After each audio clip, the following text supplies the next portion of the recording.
Attention dans les zones où les eaux et les boues sont stagnantes en cette saison des pluies. Les cas de leptospirose sont en nette hausse. Le bureau de veille sanitaire a enregistré pas moins de 8 cas. Rien que la semaine dernière, Thomas Chabrol et Jeanne Tinoroy ont rencontré un patient tout juste sorti de l'hôpital. Le corps est encore très faible, les pas un peu hésitants. Lévi vient de passer 10 jours à l'hôpital. Ce jardinier de 44 ans a contracté la leptospirose après avoir débroussé un terrain au Fénois-Échéré.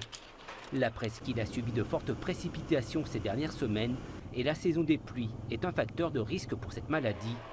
L'homme fatigué a encore des symptômes comme les yeux jaunes. Mardi, mercredi, le troisième jour, par là ça a commencé la fièvre. Quand j'ai sorti, j'ai jamais eu mal comme ça. Au bureau de veille sanitaire, on suit de très près la recrudescence des cas de leptospirose. 5 hospitalisations ont été rapportées depuis ce début d'année.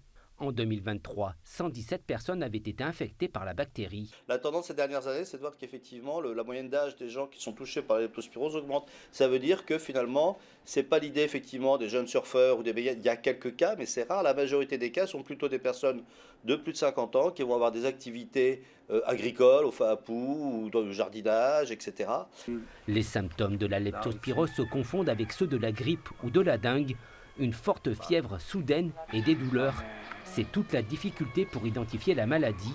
Mieux vaut donc consulter rapidement un médecin. Devant ce tableau-là, il ne faut pas hésiter à consulter. C'est le médecin qui va pouvoir faire la différence sur des petits détails. Et puis, on peut faire une prise de sang qui va systématiquement trouver la leptospirose, qui va permettre de traiter, dès lors que c'est confirmé, rapidement la leptospirose. Et à ce moment-là, on en guérit très bien si on traite assez bien. Les autorités de santé recommandent de porter des bottes et des gants sur des terrains où l'eau stagne et de désinfecter les plaies après une exposition à risque. 2 personnes sont mortes de la leptospirose l'an dernier.